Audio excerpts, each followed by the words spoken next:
आप सभी विद्यार्थियों का सुबह का सुप्रभात। आशा करता हूं कि आज का दिन आपके लिए मंगलमय होगा। और आज हम कुछ अलग सीखने वाले हैं। हिंदी वर्णमाला से रिलेटेड, हिंदी वर्णमाला से संबंधित कुछ क्वेश्चंस हम पढ़ने वाले हैं। देखिए, ये 10th क्लास के एग्जाम में क्वेश्चंस पूछा गया है। ठीक है, हिंदी वर्णमाला से बहुत सारे क्वेश्चंस है, 4-5 क्वेश्चंस है। इससे 4-5 क्वेश्चंस पूछे गए हैं।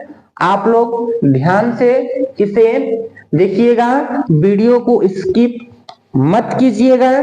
ठीक है, क्योंकि आज का क्लास बहुत इंपॉर्टेंट होने वाला है। हम समझने वाले हैं कि हिंदी वर्णमाला क्या है।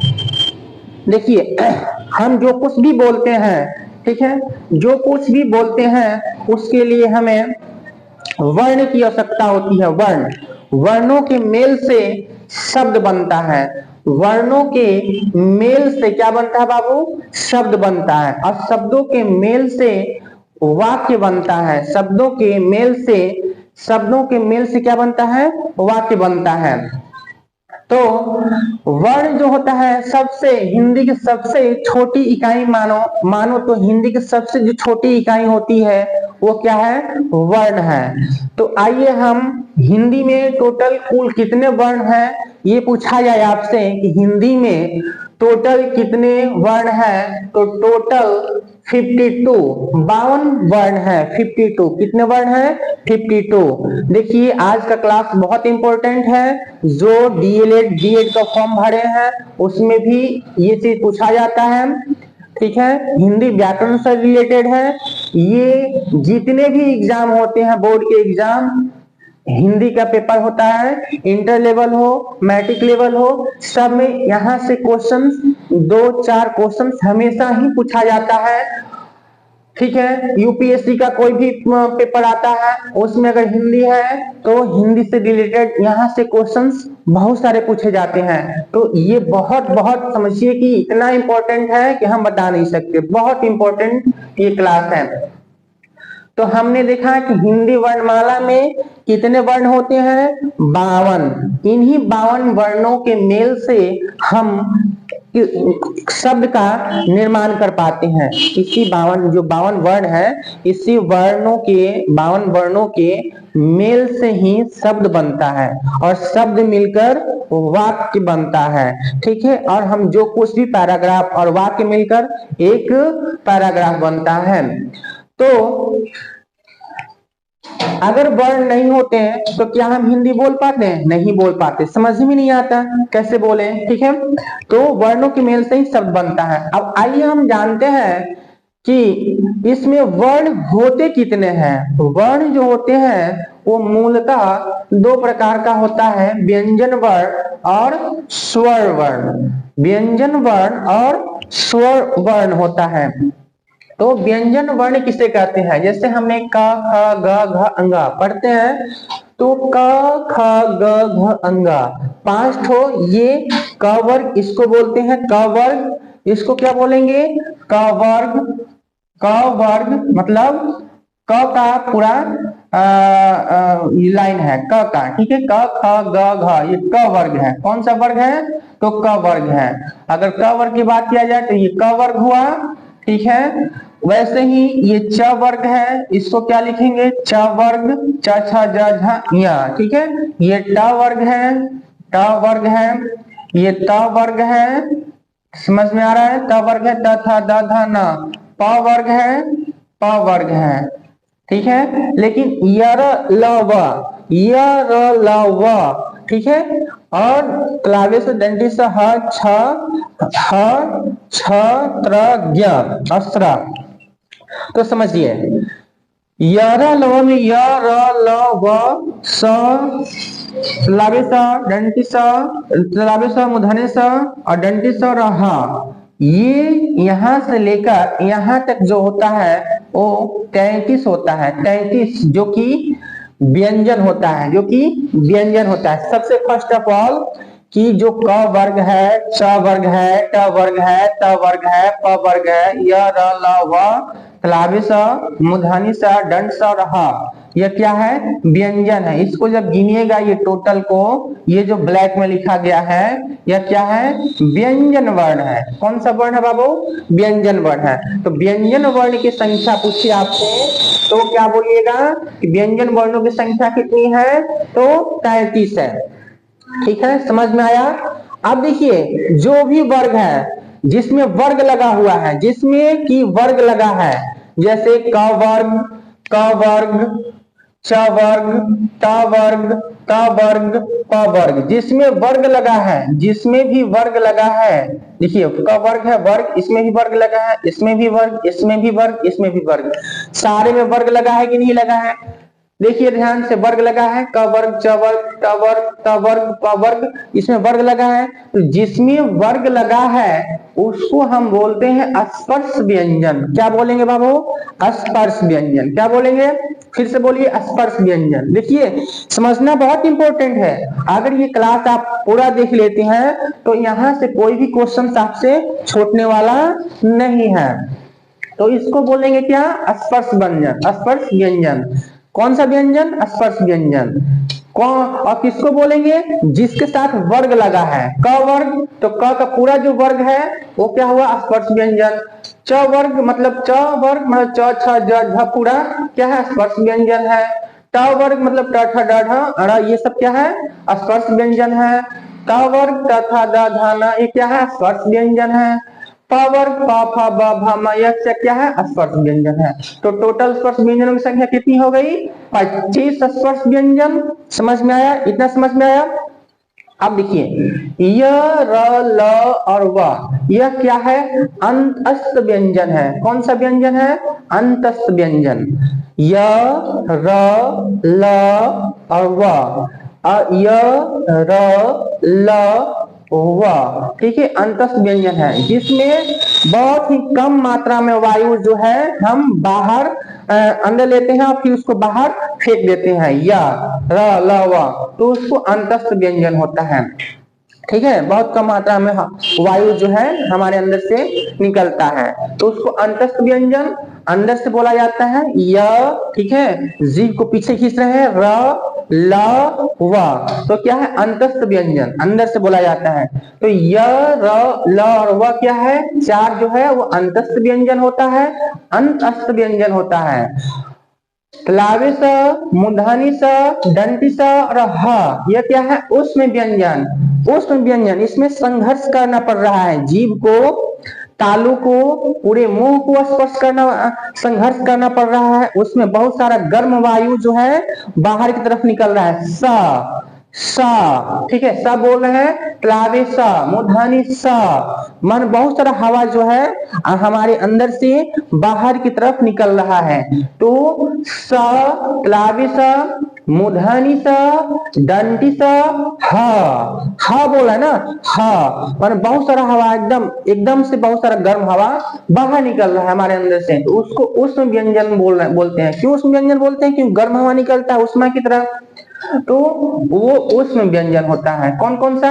चार ठो। तो उष्म व्यंजन कितने हो गए? चार। इसी उष्म व्यंजन को हम संघर्षी व्यंजन बोलते हैं क्योंकि पूरे मुंह में जीभ है, तालु है, ठीक है, मुर्दा है, इन सबको संघर्ष करना पड़ता है। इसको बोलने के लिए संघर्ष करना पड़ता है, इसलिए इसको हम संघर्षी व्यंजन बोलते हैं।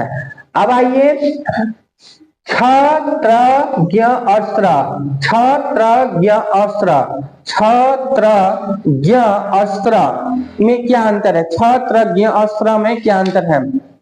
तो देखिए छ, त्र और ज्ञ, छ, त्र और ज्ञ जो होता है बाबू, छ, त्र और ज्ञ, तो छ, त्र और ज्ञ ये क्या है? संयुक्त व्यंजन है। कौन सा व्यंजन है? संयुक्त व्यंजन है। क्यों संयुक्त व्यंजन है? क्योंकि छ जो बनता है आधा क और मूर्धन्य स से मिलकर बनता है, आधा क और मूर्धन्य स से मिलकर छ बनता है। वैसे ही त्र, आधा त, ये जो है इसके अंदर देखिए त लिखे हुए हैं, त लिखे हैं, जब इसके नीचे ये लाइन हम खींच देते हैं, ऐसे लिख के हम ऐसे खींच देते हैं, तो इसका मतलब हुआ ये जो त है उसको हम आधा काउंट करेंगे।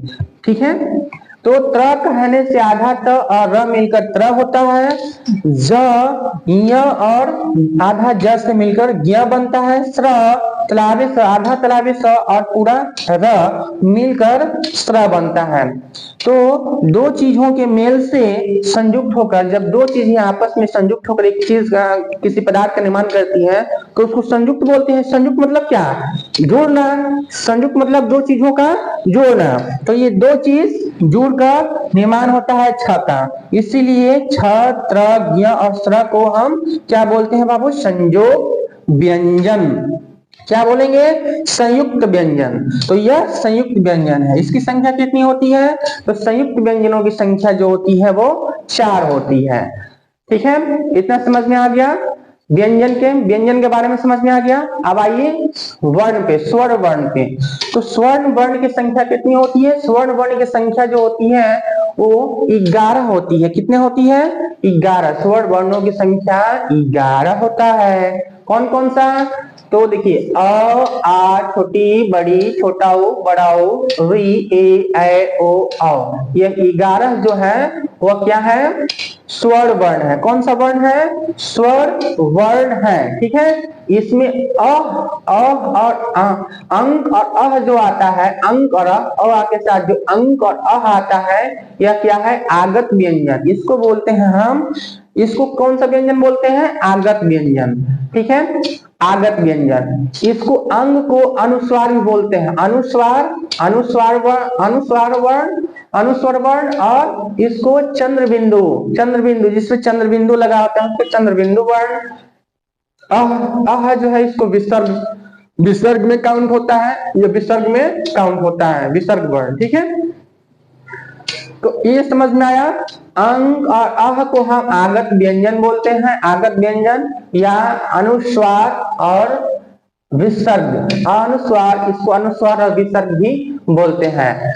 अब देखिए एक आता है द्विगुण व्यंजन, जिसमें जो दो गुणों को दर्शाता है। ठीक है, द्विगुण व्यंजन, इसकी संख्या कितनी है? 2 होती है, ढ और ढ। ठीक है, ये लिखा है यहाँ पे बिंदी लगा होगा एक ठो, टा ढा, ये बिंदी लगा है, अढ़ा ये एक बिंदी लगा हुआ है। ठीक है, तो ये जो दो दिख रहे हैं आपको यह द्विगुण व्यंजन होते हैं। द्विगुण मतलब दो गुण दर्शाते हैं। ठीक है, इसको उच्छिष्ट व्यंजन बोलते हैं। क्या बोलते हैं? उच्छिष्ट व्यंजन या अतिरिक्त व्यंजन बोलिए। मतलब ये अतिरिक्त व्यंजन है। अतिरिक्त व्यंजन, ये व्यंजन में काउंट नहीं होता है, इसको हम अतिरिक्त व्यंजन बोलते हैं या इसको उच्छिष्ट व्यंजन बोलते हैं। इसकी संख्या कितनी है? इसकी उच्छिष्ट व्यंजनों की संख्या 2। उच्छिष्ट व्यंजनों की संख्या कितनी है बाबू? उच्छिष्ट व्यंजनों की संख्या उच्छिष्ट व्यंजन या अतिरिक्त व्यंजन। उच्छिष्ट व्यंजन या अतिरिक्त व्यंजन की संख्या कितनी है? तो 2 है। इतना समझ में आया। तो हिंदी वर्णमाला में द्विगुण व्यंजन 2 होते हैं, उच्छिष्ट व्यंजन, अतिरिक्त व्यंजन। ठीक है, अब आइए इसका एक स्ट्रक्चर हमेशा याद रखिएगा। इसका एक स्ट्रक्चर याद रखिएगा, 11 + 2 + 33 + 4 + 2 = 52। यह हमने लिखा है।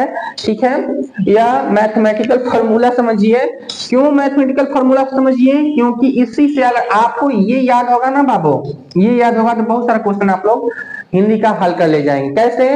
तो देखिए 11 जो लिखा हुआ है, इसमें जो 11 लिखा हुआ है वो क्या है? स्वर है। क्या है? स्वर वर्ण। इसको स्वर वर्ण बोलते हैं, स्वर वर्ण बोलते हैं। ये जो 2 लिखा है वो क्या है? आगत व्यंजन या अनुस्वार या विसर्ग कहिए। ठीक है, तो इसको हम लिख लेते हैं क्या? इसको अनुस्वार और विसर्ग। अनुस्वार जो अ होता है, अ और अ, अंक और अ। ठीक है, यह 2 होता है। 33 जो होता है वो क्या है? यह क्या होता है? व्यंजन जो होता है वो कितना होता है? 33। व्यंजनों की संख्या 33। व्यंजन पूछा जाए आपसे तो व्यंजनों की संख्या 33। और ये जो 4 दिख रहा है 4, ये कौन सा है? ये कौन सा 4 है? ये छ त्र ज्ञ और स्र जो संयुक्त व्यंजन होता है उसी को, ये संयुक्त व्यंजन है। कौन सा व्यंजन है? संयुक्त व्यंजन, इसको हम संयुक्त व्यंजन बोलेंगे, संयुक्त व्यंजन, ठीक है। और ये जो दो दिख रहा है ये कौन सा है, द्विगुण व्यंजन, द्विगुण जिनके दो गुण, जो दो गुण दर्शाते हैं, जिसको क्षिप्त व्यंजन बोलते हैं, या इसको अतिरिक्त व्यंजन बोलिए, इसको अतिरिक्त व्यंजन भी बोल सकते हैं, ठीक है। अतिरिक्त व्यंजन, अतिरिक्त व्यंजन, यहीं पे ढ लिख लीजिएगा और ढ लिख लीजिएगा, ठीक है, समझ में आया। ये दो चीज, ये सब मिलकर क्या होते हैं, टोटल 52 होते हैं, टोटल 52। जब इसको जोड़िएगा, इसको जोड़िएगा, इसको जोड़िएगा, तो ये सब मिलकर क्या हो जाएंगे, 52। तो समझ में आया। ये स्ट्रक्चर आप लोग याद रखिएगा, सारे क्वेश्चन समझ में आ जाएगा, ठीक है, आप लोग बना लेंगे। ये ट्रिक है, ट्रिक समझिए या इसको फॉर्मूला समझिए, ठीक है। इसको बार बार देखिएगा, इस वीडियो को बार बार देखिए आप लोग और खुद से प्रैक्टिस कीजिए। अब आइए कुछ क्वेश्चन हैं उसको हम देख लेते हैं, ठीक है। इसमें क्वेश्चन आया था कि स्पर्श व्यंजनों की संख्या कितनी है, तो स्पर्श व्यंजनों की संख्या कितनी है, तो 25। क्या लगाएंगे, स्पर्श व्यंजनों की संख्या 25। अब देखिए यहीं पे अल्प प्राण और महाप्राण क्या होता है, अल्प प्राण और महाप्राण क्या होता है, तो अल्प प्राण और महाप्राण क्या होता है ये समझ लेते हैं, ठीक है।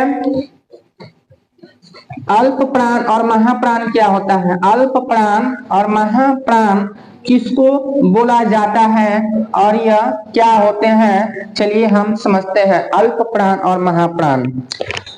तो देखिए अल्प प्राण, ये भी वर्ड में आता है, अल्प प्राण, अल्प प्राण, अल्प प्राण, अल्प प्राण और महाप्राण, अल्प प्राण और महाप्राण, ठीक है। क्वेश्चंस को सॉल्व करना है। इसका एक ट्रिक होता है कि प्रत्येक का वर्ग, च वर्ग, ट वर्ग, का वर्ग, प वर्ग है, उसका पहला पहला पहला वर्ण, ठीक है, पहला व्यंजन, पहला व्यंजन, तीसरा व्यंजन और पांचवा व्यंजन। पहला मतलब क, ठीक है, तीसरा मतलब ग और पांचवा मतलब अंग, पांचवा मतलब क्या हुआ, अंग, ठीक है। हर एक वर्ण का, जैसे ये क वर्ग हुआ, वैसे ही क्या, च वर्ग, च वर्ग का, च वर्ग का, च वर्ग का, फिर ट वर्ग का, ट वर्ग का, फिर वैसे ही त वर्ग का, त वर्ग का, त वर्ग, त वर्ग में आता है, त वर्ग में पहला, तीसरा और पांचवा, ठीक है। फिर प वर्ग, प वर्ग में, प वर्ग में भी पहला, तीसरा और पांचवा। तो देखिए समझ में आ रहा है, च वर्ग, ट वर्ग, प वर्ग। जैसे क वर्ग में हमने क वर्ग में महाप्राण को चुनना है, तो पहला वर्ण, दूसरा और तीसरा, पहला व्यंजन, दूसरा, तीसरा व्यंजन, फिर पांचवा, ठीक है। तो क, ग और अंग, ठीक है, यह जो है महाप्राण, अल्प प्राण है, इसको क्या बोलेंगे, अल्प प्राण, इसको अल्प प्राण बोलेंगे। और इसी में आता है कौन सा, य, र, ल, व, अंतस्थ व्यंजन, हाँ प्लस में अंतस्थ व्यंजन, ठीक है, अंतस्थ, अंतस्थ, अंतस्थ व्यंजन, अंतस्थ व्यंजन आ जाता है। इसमें अंतस्थ व्यंजन कौन सा है, य, र, ल और व, यह क्या है, अंतस्थ व्यंजन है। तो इसमें अल्प प्राण में आ जाता है। महाप्राण में कौन कौन सा आता है, तो महाप्राण में आता है 2 और 4, जो छूटा हुआ है इसमें कौन कौन सा छूटा हुआ है, देखिए 1 के बाद 2 आता है तो 2 महाप्राण में आएगा, 3 के बाद 4 छूटा हुआ है, 4 महाप्राण में आएगा, ठीक है। 2 और 4 प्रत्येक वर्ग का, क वर्ग का, च वर्ग का, तो इसमें कौन कौन सा आता है, क वर्ग, क, देखिए दूसरा क वर्ग का दूसरा कौन सा है, ख, ख हुआ और चौथा कौन सा है, घ है, तो घ है, यह क्या है, क वर्ग, क वर्ग, क वर्ग है, क वर्ग का दूसरा और चौथा लेटर, दूसरा और चौथा व्यंजन। वैसे ही कौन सा होगा, क वर्ग के बाद च वर्ग, च वर्ग के बाद से आता है ट वर्ग, फिर त वर्ग, त वर्ग, फिर प वर्ग, प वर्ग, प वर्ग। ऐसे लिखने का मतलब च वर्ग का दूसरा और चौथा शब्द, ठीक है। ट वर्ग का दूसरा और चौथा वर्ण, ट वर्ग का दूसरा और चौथा वर्ण, प वर्ग का दूसरा और चौथा वर्ण क्या होते हैं? महाप्राण होते हैं। और होते हैं महाप्राण में कौन कौन सा आ जाएगा? महाप्राण में आ जाएगा स। देखिए स, उष्ण व्यंजन जो होते हैं वो महाप्राण होते हैं। उष्ण व्यंजन, इसी में उष्ण व्यंजन जोड़ लीजिएगा, उष्ण व्यंजन, उष्ण व्यंजन कौन कौन सा? तलावे स, मूर्धनि स, दंड स और ह। यह क्या है? महाप्राण, महाप्राण वर्ण है। तो महाप्राण वर्ण है, तो समझ में आया महाप्राण किसको कहते हैं? महाप्राण जितने भी वर्ग हैं, क वर्ग, च वर्ग, ट वर्ग, त वर्ग, प वर्ग, उनका दूसरा और चौथा शब्द, दूसरा और चौथा व्यंजन। जैसे दूसरा क वर्ग में दूसरा कौन सा आएगा? ख आएगा, और चौथा कौन सा आएगा? चौथा आएगा घ, घ आएगा। वैसे ही च वर्ग में दूसरा कौन सा आएगा? छ आएगा, और चौथा झ आएगा। ठीक है, समझ में आया? वैसे ही ट वर्ग में, त वर्ग में, प वर्ग में आप लोग लिख लीजिएगा और उसको महाप्राण बोलिएगा। क्या बोलिएगा? महाप्राण बोलेंगे। और प्लस में उष्ण व्यंजन को जोड़ लीजिएगा, उष्ण व्यंजन जोड़ के स, तलावे स, दंड और मूर्धनि स, दंड और ह को उष्ण व्यंजन को महाप्राण बोलेंगे। तो यहाँ पे हमने समझाया अल्प प्राण और महाप्राण के बारे में। अल्प प्राण और महाप्राण क्या होता है, ठीक है। तो इसमें एक क्वेश्चन आया है, कौन सा वर्ण अल्प प्राण है? ऑप्शन था ए अंग, दूसरा घ, ख और झ। तो इसमें जो अंगा है वो अल्प प्राण है। क्यों अंगा? क्योंकि पांचवा वर्ण, सभी वर्गों का जो पांचवा वर्ण होता है, एक पहला, तीसरा और चौथा, पांचवा भले अल्प प्राण होता है, तो इसमें अंग अल्प प्राण है। फिर आया है महाप्राण व्यंजन, कौन सा है? महाप्राण व्यंजन, महाप्राण व्यंजन। तो महाप्राण व्यंजन कौन सा है? प दिया है, छ दिया है, ब दिया है, द दिया है। तो छ क्या है? छ। इसमें छ जो आता है, देखिए च छ जा, छ जो है, छ क्या है? दूसरा लेटर है च वर्ग का, च वर्ग का दूसरा लेटर क्या है? छ है, छ है कि नहीं? उसके बाद से झ आता है, यह महाप्राण में आता है। ट वर्ग में कौन सा आता है? ट वर्ग में ठ आता है, और फिर ढ आ जाएगा, यह भी महाप्राण है। महाप्राण समझ में आया? ट वर्ग में आप लोग लिख लीजिएगा इसको। तो ये बहुत इंपॉर्टेंट क्लास था बच्चों। इस क्लास को, इस वीडियो को अधिक से अधिक एस्पिरेंट्स के पास जो तैयारी कर रहे हैं, डीएलएड का, बीएड का या यूपीएससी का तैयारी कर रहे हैं, जिसमें हिंदी पूछा जाता है, उनके पास शेयर कीजिए, क्योंकि एक ही वीडियो से आपको सारे क्वेश्चंस हल कर ले जाएंगे, एक ही वीडियो से सारे क्वेश्चंस हल हो जाएंगे। ठीक है, ऐसे वीडियो देखते रहिए, मैं बार बार ऐसे वीडियो लाता रहूंगा। ठीक है, आज ये वीडियो अगर अच्छी लगे, समझाना अगर आपको ये वीडियो पसंद आए, तो अधिक से अधिक एस्पिरेंट्स के पास इसको शेयर कीजिए, लाइक कीजिए, बेल आइकन को प्रेस कर लीजिए और चैनल को जरूर सब्सक्राइब कर लीजिएगा। थैंक यू बच्चों, थैंक यू एस्पिरेंट्स।